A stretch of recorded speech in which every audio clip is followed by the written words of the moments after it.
इसमें हमने बीमार में पूरी ताकत के साथ हमने हेमंत सोरेन साहब को मदद किया था। उम्मीदें थी कि वो काम करेंगे आदिवासियों के हितों में, उनके लीडर्स काम करेंगे, उनके विधायक काम करेंगे, मंत्री काम करेंगे। लेकिन इन 24 सालों में जो हमें जो नाकामयाबी मिली, 19 साल गुजर गए थे, जब ये आए उसके बाद ही वही काम होना शुरू हुआ। ये पत्रकार महोदय, ये समाजवादी नेता जो है ये झूठ के समाजवादी हैं। अच्छा। जैसे मैंने ये देखा चंद्रशेखर आज़ाद साहब को हमने एक सीट मांगी थी लोकसभा में, तो समाजवादी पार्टी के अखिलेश यादव ने हमें एक सीट नहीं दी। और 19 में चुनाव जीते, 2-4 बार मंत्री बने वो, लेकिन उसके बावजूद भी एक समाज के प्रति घृणा, एक समाज के प्रति इस तरह से बात करना। और तबलीगी जमात तो जिम्मेदार जमात है। हिंदू मुस्लिम की राजनीति से ऊपर उठकर इस देश के विकास की बात करें। शोषित वंचित समाज, जो वो हिंदू समाज का हो, दलित हो, आदिवासी हो, पिछड़े हो या मुसलमान हो, इन सब की बात की जाए।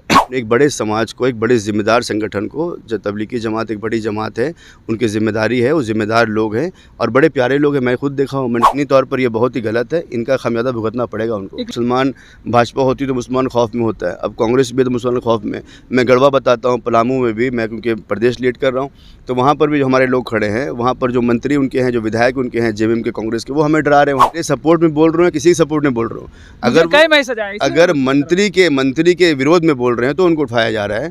तो मैं ये कहना चाहता हूँ जनता से कि हमारी लड़ाई किसी शख्स से नहीं है। मुसलमान यहाँ पर खौफ में है, भाजपा रही तो खौफ में है, और मुसलमान कांग्रेस के रिजिम में भी, जेएमएम के रिजिम में भी खौफ में है। इस खौफ से निकालने के लिए और इस देश को और प्रदेश को एक अच्छा प्रदेश बनाने के लिए, उन्नति करने के लिए और महिलाओं के सम्मान के लिए, विकास के लिए हम कोशिश कर रहे हैं। और हमारी लड़ाई विचारधारा की लड़ाई। हमने ये कहा काशीराम साहब को, जो काशीराम साहब कहा करते थे, जिसकी जनसंख्या इतनी भारी उसकी उसकी हिस्सेदारी। भी दलित समाज वहाँ पर कुएं में पानी लेने का अधिकार नहीं है, आज भी मटकी छूने का अधिकार नहीं, आज भी दलित के बच्चे जो है पीछे बैठते हैं।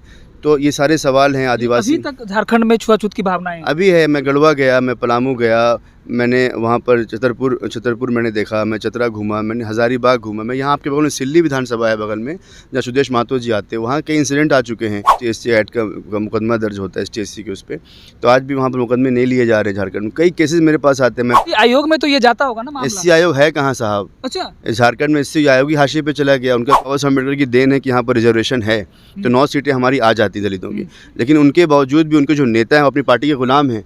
तो दलितों पे अत्याचार चरम पर है, उनकी रोज़गार यहाँ पर नहीं मिल रहा है, पलायन है, आज भी मटका और कुआं पानी नहीं दिया जा रहा है, शिक्षा की स्थिति जर्जर हालत में है। यह सम्मान योजना के नाम पर 1000 रुपये की मैं भीख कहता हूँ। मैंने कहा कि हमें ये सम्मान नहीं चाहिए, हमारे बच्चों को रोज़गार दो, हम कमाएं हर दिन 1000। झारखंड में चुनाव होना है 13 नवंबर और 20 नवंबर को, 2 चरणों में चुनाव होगी। और झारखंड के प्रदेश अध्यक्ष, आज़ाद समाज पार्टी के प्रदेश अध्यक्ष काशिफ रजा जी हमारे साथ में डोर टू डोर लोगों से मिल रहे हैं। पूरे झारखंड की जिम्मेदारी इनके पास में दी गई है। चंद्रशेखर आज़ाद रावण ने पूरे झारखंड की जिम्मेदारी काशिफ रजा को दिया है। अब ये झारखंड के साथ साथ में पश्चिमी जमशेदपुर से खुद प्रत्याशी हैं और डोर टू डोर लोगों से मिल रहे हैं। तो क्या जनता का सपोर्ट है, क्या मिल रहा है, क्या माहौल है जमशेदपुर में और झारखंड में? सबसे पहले बहुत बहुत शुक्रिया आपका। जय भीम, आदाब, सलाम, जोहार। देखिए, जमशेदपुर का माहौल, मुझे लगता है कि आप कुछ दिनों से घूम रहे हैं यहाँ पर, और जमशेदपुर का माहौल यकीनी तौर पर लोग ये चाहते हैं कि बदलाव हो। जिन लोगों ने यहाँ पर पिछले 24 सालों में हुकूमतें की, राज किया, जिनको यहाँ के लोगों ने, यहाँ के मूल निवासियों ने, आदिवासियों ने, दलितों ने, पिछड़ों ने, मुसलमानों ने सत्ता दी, सत्ता में उनको काबिज़ किया। और सत्ता में जाने के बाद उम्मीदें होती हैं कि लोग काम करेंगे। 2019 में भी आपको मैंने पहले ही बताया था कि 19 में हमने बीमार में पूरी ताकत के साथ हमने हेमंत सोरेन साहब को मदद किया था। उम्मीदें थी कि वो काम करेंगे आदिवासियों के हितों में, उनके लीडर्स काम करेंगे, उनके विधायक काम करेंगे, मंत्री काम करेंगे। लेकिन इन 24 सालों में जो हमें जो नाकामयाबी मिली, 19 साल गुजर गए थे, जब ये आए उसके बाद ही वही काम होना शुरू हुआ। मुसलमानों के ख़िलाफ़ में पूरा निज़ाम यहाँ बना। मुसलमानों के ख़िलाफ़ में आप देखेंगे कि पूरा ये जो नफ़रती भाषण है वो चरम पर है, उस पर कोई नहीं बोलता। मुसलमानों के ख़िलाफ़ मॉब लिंचिंग कानून को पास करने की बात की गई थी। मॉब लिंचिंग कानून यहाँ पास नहीं हो पाया। उर्दू ज़बान जो है वो हाशिए पे है। तो इन सब मुद्दों को लेकर हम लोग जब जा रहे हैं यहाँ पर, तो जनता समझ रही है। दलितों के बड़े बड़े मुद्दे हैं, दलितों को नौकरी से के लिए प्लान करना पड़ रहा है। आज भी झारखंड के कई जगहों पर आप जाएंगे, जहाँ दलित समाज, वहाँ विधायक कांग्रेस के हैं, विधायक भाजपा के हैं, विधायक जेएमएम के हैं, आज भी दलित समाज वहाँ पर कुएँ में पानी लेने का अधिकार नहीं है, आज भी मटकी छूने का अधिकार नहीं, आज भी दलित के बच्चे जो है पीछे बैठते हैं।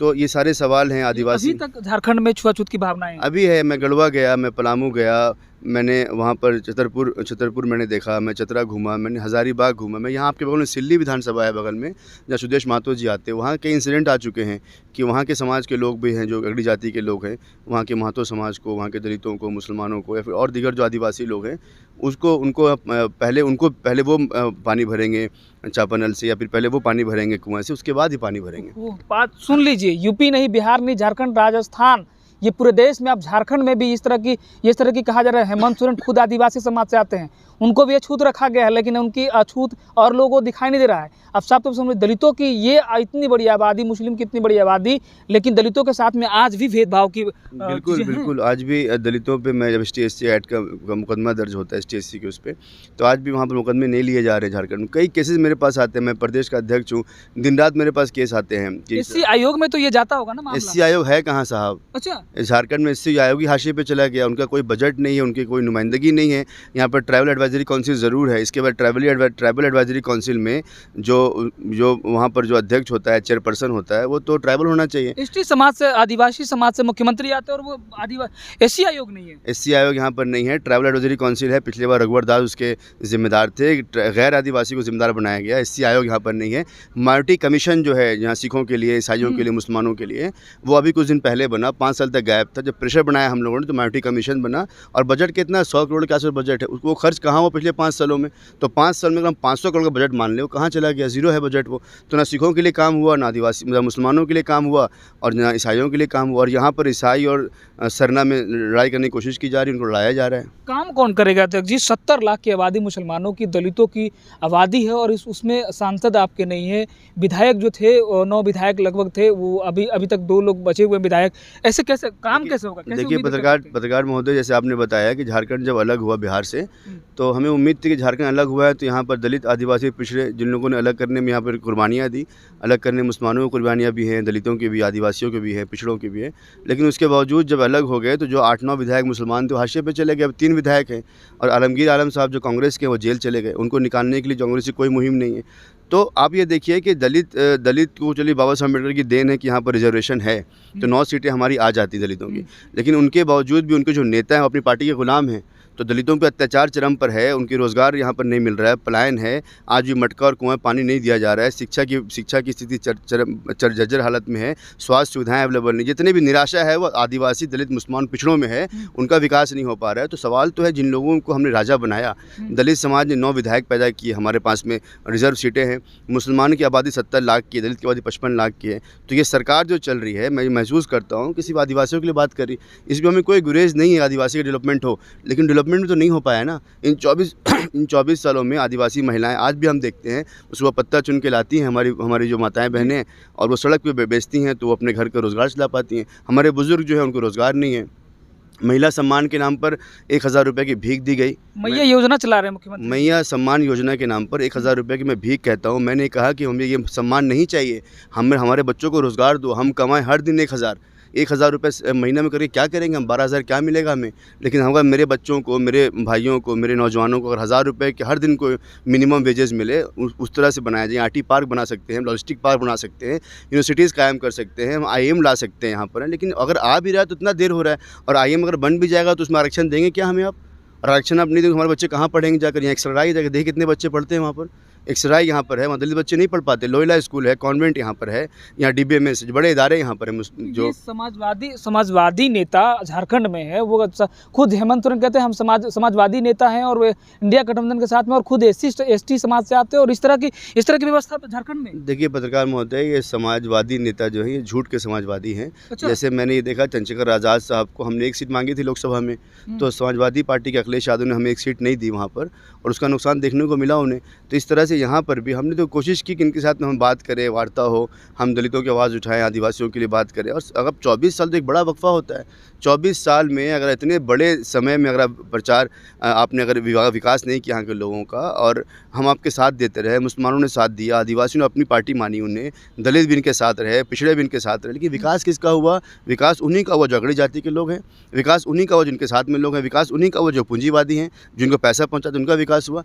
तो इस राजनीति को ख़त्म करने के लिए लिए, मान सम्मान दिलाने के लिए, सबके बराबरी का अधिकार हो, हमारे बच्चे भी लोहिला कॉन्वेंट में पढ़े, गरीब का बच्चा भी लोहिला कॉन्वेंट में पढ़े, गरीब के बच्चों का विकास हो, हमारे लोगों को यहाँ पर रोज़गार मिले, हमारे बच्चों को यहाँ रोज़गार के लिए बेंगलोर पुणे नहीं जाना पड़े। ये हमारी नीयत है, इस नीयत पे हम काम कर रहे हैं कि हमारे लोग जो है वो हर दिन 1000 रुपये कमाएं, हमें महीने का 1000 रुपये भीख नहीं चाहिए, बल्कि इतना सशक्त कर दीजिए आदिवासियों को, दलितों को, उनकी महिलाओं को, हमारे बच्चियों को, कि वो पढ़ के आगे बढ़े और अपने समाज को, अपने घर को खुद पाल सकें। वो ये कोशिश हम लोग कर रहे हैं। अध्यक्ष जी आप खुद जमशेदपुर पश्चिमी से प्रत्याशी हैं और आपके सामने एक मंत्री हैं, झारखंड सरकार में मंत्री बन्ना गुप्ता, उनके खिलाफ चुनाव लड़ रहे हैं। तो एक बयान जो है अभी भी सोशल मीडिया पे वायरल हो रहा है, तबलीगी जमात वाला बयान उनका जो है कोरोना काल में जब फैलाया, तबलीगी जमातों ने फैलाया, एक कौम को इस तरह से बोला गया, जबकि पश्चिमी जमशेदपुर में मुसलमान की सबसे बड़ी आबादी, उन्हीं का वोट से वो विधायक मंत्री बने। देखिए, बहुत ही अफसोस की बात है, इस बात को करने में मुझे अफसोस भी हो रहा है, क्योंकि मुसलमानों ने बन्ना गुप्ता साहब को, जब से मैं उनको बहुत छोटे से जान रहा हूँ, बन्ना गुप्ता साहब यहाँ पर उनको लोगों ने सम्मान भी दिया, उनको नेता बनाया। उनका वोट आप देखेंगे, बन्ना गुप्ता जी जब चुनाव में पोलिंग होता है, रिजल्ट की घोषणा होती है, तो जब काउंटिंग होता है तो चलते वहाँ से हैं, तो वहाँ वो पीछे रहते हैं। लेकिन जैसे मुस्लिम इलाका खुलता है, 50,000 वोट उनको मुसलमान दे देता है, तो हमने उनको विश्वास जगाया। 2009 में चुनाव जीते वो, 2019 में चुनाव जीते, 2-4 बार मंत्री बने वो। लेकिन उसके बावजूद भी एक समाज के प्रति घृणा, एक समाज के प्रति इस तरह से बात करना, और तबलीगी जमात तो ज़िम्मेदार जमात है, पूरे देश में, पूरी दुनिया में है। और तबलीगी जमात का क्या कंट्रीब्यूशन है, मुसलमानों का क्या कंट्रीब्यूशन कोरोना में था, पूरे दुनिया ने देखा, पूरे देश ने देखा कि मुसलमानों ने बगैर किसी ज़ात मज़हब के तफरीक के, बगैर किसी नस्ल के और बगैर किसी तफरीक के डिफरेंसेस के, हम लोगों ने सड़क पर उतर के मदद की। वो कोई भी समाज की हो, हिंदुओं की मदद की, दलितों की, आदिवासियों की, और जितने भी जो मैकेनिज़्म पूरा फेल हो गया था, उसमें हमारे हिंदू भाइयों ने, दलित भाइयों ने जो उनकी कंट्रीब्यूशन था वो दिया, सड़क पर उतरे। हम सब मिल के, हिंदू, मुस्लिम, मुसलमान, दलित, आदिवासी, सब मिल के सड़क पर थे कि हम लोगों की मदद कर सकें, लोगों को मदद पहुँचा सकें। और मैं खुद, मेरे कई दोस्त जो हैं, हमने शमशान घाट में जाके वहाँ पर लोगों को जलाने का काम किया। हमने अध्यक्ष जी एक सवाल ये भी है कि इस पे सवाल भी उठता है कि हिंदू मुस्लिम में जो भाईचारे हैं, कहीं ना कहीं हिंदू मुस्लिम को बांट के नफरत की राजनीति वो। देखिए, मैंने कोशिश की है पिछले 10 सालों में कि हम हिंदू मुस्लिम की राजनीति से ऊपर उठकर इस देश के विकास की बात करें। शोषित वंचित समाज, जो वो हिंदू समाज का हो, दलित हो, आदिवासी हो, पिछड़े हो या मुसलमान हो, इन सब की बात की जाए। राजनीति ऐसी की जाए जहाँ सबको सम्मान हो, अधिकार मिले, सबको बराबरी का अपॉर्चुनिटी मिले। और ये देश सबका है, ये प्रदेश सबका है। यहाँ आदिवासी भाई हमारे बड़े भाई 24% रहते हैं, तो बड़े भाई हैं वो, उनको पहला मुख्यमंत्री बनने का अधिकार है। लेकिन यहाँ के दलित समाज, पिछड़े मुसलमान को मुख्यमंत्री बनने का अधिकार है, जो जिस कैलिबर का है। अगर एक हेल्थ मिनिस्टर है, अगर बन रहा है, तो अगर हेल्थ मिनिस्टर मैट्रिक पास हो या फिर हेल्थ मिनिस्टर ग्रेजुएशन पास हो तो मतलब नहीं है ना। लेकिन जो अगर MBBS किए हुए लोग हैं, जो डिग्निफाइड लोग हैं, पढ़े लिखे लोग, उनको वो पोर्टफोलियो मिलना चाहिए। शिक्षा मंत्री ऐसा हमारा बने, शिक्षित हो। हमारे टेक्सटाइल इंडस्ट्री चलाने वाले लोग, होम मिनिस्टर ऐसे बने जिनके अंदर में दर्द हो, आवाम को जो समझने, चीज़ों को समझने वाले हो। तो यहाँ पर पैसे के नाम पर एक ख़ास जमात को, समाज को पैसे के नाम पर मंत्रालय दिया जाता है।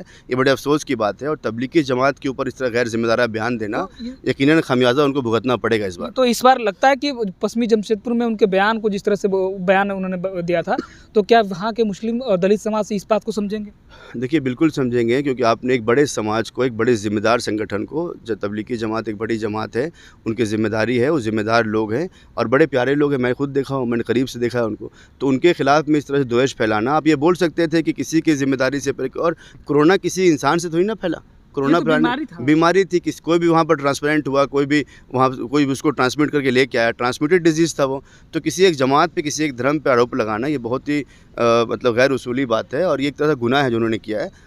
और मैं इस बात को अफसोस से कहता हूँ कि इतने बड़े संवैधानिक पद पे बैठा हुआ व्यक्ति, इसको मुसलमानों ने अपने जी जान से मोहब्बत की, उनको सम्मान दिया, नेता बनाया, उस तरह से बात अगर कर रहे हैं तो यकीनी तौर पर यह बहुत ही गलत है। इनका खामियाजा भुगतना पड़ेगा उनको।